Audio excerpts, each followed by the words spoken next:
السلام علیکم ورحمۃ اللہ وبرکاتہ۔ اعوذ باللہ من الشیطان الرجیم، بسم اللہ الرحمن الرحیم۔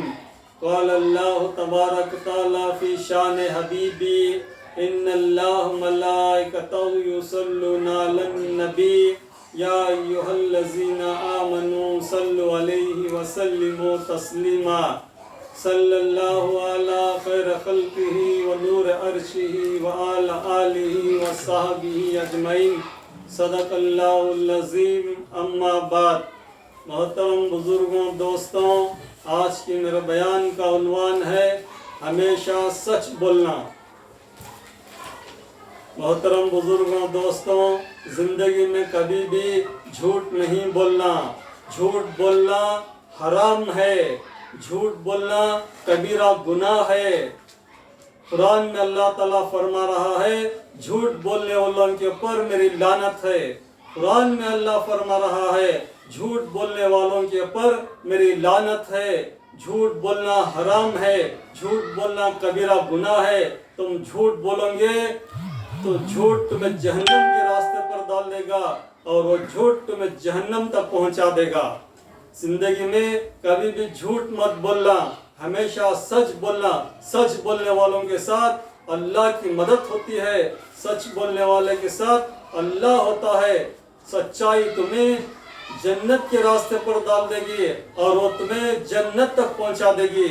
محترم بزرگوں، دوستوں، میں آپ کو ایک واقعہ سناتا ہوں۔ حضرت پیران پیر روشن ضمیر شیخ عبد القادر جیلانی رحمۃ اللہ علیہ کا واقعہ ہے۔ وہ چھوٹے بچے ہیں، 5 سال کے یا 6 سال کے۔ ان کی امی ان کو پڑھانے کے لیے، ان کو مدرسے میں داخلہ کرنے کے لیے ایک گاؤں سے دوسرے گاؤں کو بھیجتے ہیں۔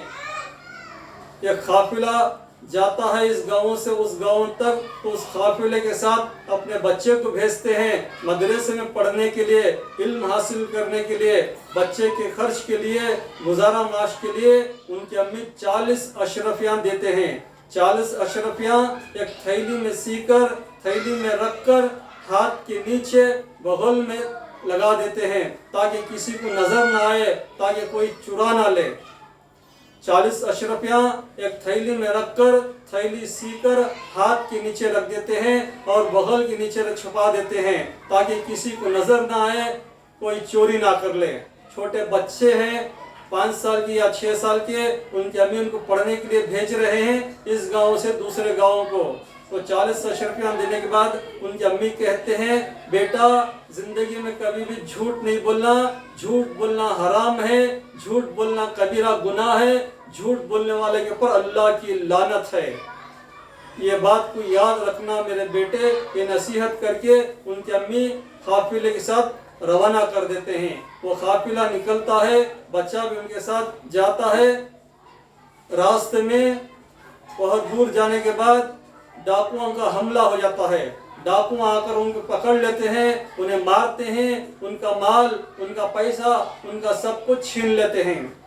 غوث پاک رحمت اللہ علیہ چھوٹے بچے ہیں، ایک ڈاکو ان کے پاس آتا ہے، ان کے سامان کو ڈھونڈتا ہے، ان کے سامان میں تلاش کرتا ہے کہ کتنا پیسہ ہے، کتنا مال ہے، ڈھونڈتا ہے، لیکن ان کو کچھ نہیں ملتا کیونکہ ان کی امی ان کے بچے کے ہاتھ کے نیچے بغل میں چھپا کر بھیجے ہیں۔ تو بچے سے کہتا ہے ڈاکو تو یہ گاؤں سے دوسرے گاؤں جا رہا ہے، تیرے پاس گزارا معاش کے لیے پیسہ کہاں ہے اور تیرے خرچ کے لیے پیسہ کہاں ہے؟ تو بچہ جواب دیتا ہے میرے پاس 40 اشرفیاں ہیں، میرے پاس 40 اشرفیاں ہیں جو میرے امی نے مجھے تھیلی میں رکھ کر سی کر میرے ہاتھ کے بغل کے نیچے چھپا کر رکھ کر بھیجے ہیں۔ تو ڈاکو کہتا ہے ارے یہ تو تعجب کی بات ہے، اگر یہ بچہ جھوٹ کہہ دیتا میرے پاس کچھ بھی نہیں ہے تو ہم لوگ واپس لوٹ جاتے اور اس کا اشرفیاں، اس کا پیسہ بچ جاتا۔ پھر یہ ڈاکو بڑے ڈاکو کے پاس جاتا ہے، اپنے سردار سے کہتا ہے یہ بچہ سچ کہا کہ اشرفیاں میرے پاس ہیں، اگر یہ بچہ جھوٹ کہہ دیتا تو اس کے اشرفیاں بچ جاتے۔ اچھا کون ہے وہ بچہ؟ اس کو میرے پاس لاؤ۔ ڈاکو، بڑا ڈاکو سردار اس بچے کو بلاتا ہے۔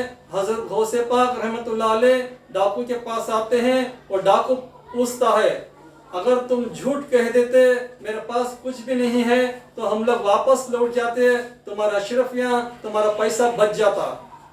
تو حضرت غوث پاک رحمت اللہ علیہ چھوٹے بچے ہیں، وہ کہتے ہیں اے ڈاکو، میرے امی نے مجھے اشرفیاں دیتے وقت یہ بات کہی تھی کہ بیٹا زندگی میں کبھی بھی جھوٹ نہیں بولنا، ہمیشہ سچ بولنا، کیونکہ جھوٹ بولنے والے کے اوپر اللہ کی لعنت ہوتی ہے۔ جھوٹ بولنا گناہ ہے اور کبیرہ گناہ ہے، جھوٹ بولنا حرام ہے، اللہ ناراض ہو جاتا ہے، اللہ تعالیٰ اس کی سزا دیتا ہے۔ بڑا ڈاکو یہ سن کر ڈرنے لگا، اس کے دل میں خوف پیدا ہوا، اس کے دل میں اللہ کا ڈر پیدا ہوا، وہ خوف سے رونے لگا، میں نے تو کتنے ڈاکے ڈالے ہیں، میں نے تو کتنے لوگوں کو مارا ہے، میں نے کتنے چوریاں کیے ہیں، میں نے کتنے لوگوں کا پیسہ چھنایا ہے، میں نے کتنا ظلم کیا ہے، میں تو بہت بڑا ڈاکو ہوں، اللہ تعالیٰ مجھے حساب لے گا، اللہ تعالیٰ مجھے پوچھے گا تو میں اللہ کو کیا جواب دوں گا؟ اللہ تعالیٰ مجھے جہنم میں پھینک دے گا، اللہ تعالیٰ مجھے دردناک عذاب دے گا۔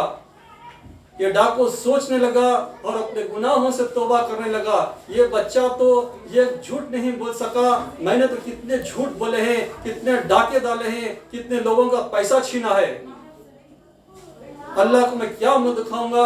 اللہ کے خوف سے وہ ڈرنے لگا، اللہ کے خوف سے اس کا دل کانپنے لگا اور وہ رونے لگا، رو رو کے اللہ سے دعا کرنے لگا، اے اللہ آج کے بعد میں بھی جھوٹ نہیں بولوں گا، آج کے بعد میں بھی ڈاکہ نہیں ڈالوں گا، آج کے بعد میں بھی کسی کے اوپر ظلم نہیں کروں گا، یا اللہ میں توبہ کرتا ہوں، میرے توبہ کو قبول کر۔ وہ تڑپنے لگا اور دل سے تڑپ کر دعا کرنے لگا، توبہ کرنے لگا، آنکھوں سے آنسو بہنے لگے، اللہ کی رحمت جوش میں آتی ہے، اس ڈاکو کے گناہوں کو معاف کر دیتے ہیں اللہ تعالیٰ اور اسے نیک ہدایت دے دیتے ہیں۔ اور ڈاکو جا کر اللہ کی عبادت میں لگ جاتا ہے، رات دن اللہ کی عبادت کرتا ہے، اللہ کا ذکر کرتا ہے، اللہ تعالیٰ خوش ہو کر اسے اپنا ولی بنا لیتے ہیں۔ ایک بچہ سچ بولا، ایک سچ نے ایک ڈاکو کو اللہ کا ولی بنا دیا۔ دیکھیے ایک ڈاکو کو اللہ کا ولی بنا دیا۔ ہمیشہ سچ بولیے، سچ بولنے والوں کے ساتھ اللہ ہوتا ہے، اللہ کی مدد ہوتی ہے۔ دیکھیے اس واقعے سے عبرت حاصل کیجیے، ہمیشہ سچ بولیے، سچ بولنے کی وجہ سے ایک ڈاکو اللہ کا ولی ہو گیا۔ ہم سب کو کہنے سننے سے زیادہ اللہ تعالیٰ عمل کرنے کی توفیق عطا فرمائے، ہمیشہ سچ بولنے کی توفیق عطا فرمائے، چاہے کچھ بھی ہو جائے، چاہے ہماری جان چلے جائے، ہمیشہ سچ بولنا چاہیے۔ سچوں کے ساتھ اللہ ہوتا ہے، اللہ کی مدد ہوتی ہے۔ کہنے سننے سے زیادہ اللہ تعالیٰ ہمیں عمل کرنے کی توفیق عطا فرمائے۔ وآخر دعوانا والحمدللہ رب العالمین۔ السلام علیکم ورحمۃ اللہ وبرکاتہ۔